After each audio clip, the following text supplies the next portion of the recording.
Praise the Lord. இயேசு கிறிஸ்துவின் குணமளிக்குதலின் வல்லமையை குறித்து பார்க்கிறோம்.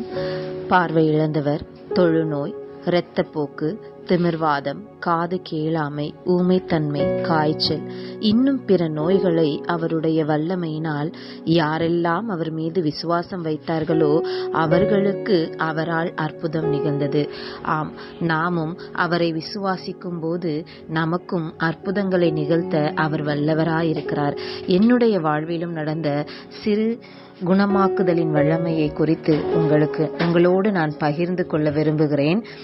நான் சிறு வயதில் இருக்கும்போது, நான் சாகும் தருவாயில், இந்த குழந்தை பிழைப்பது கடினம் என்று எல்லாராலும் சொல்லப்பட்ட நான் இன்று உயிரோடு இருக்கிறேன் என்றால் இயேசு கிறிஸ்து என் மீது காட்டின பேரிரக்கம் என்று சொல்லலாம்.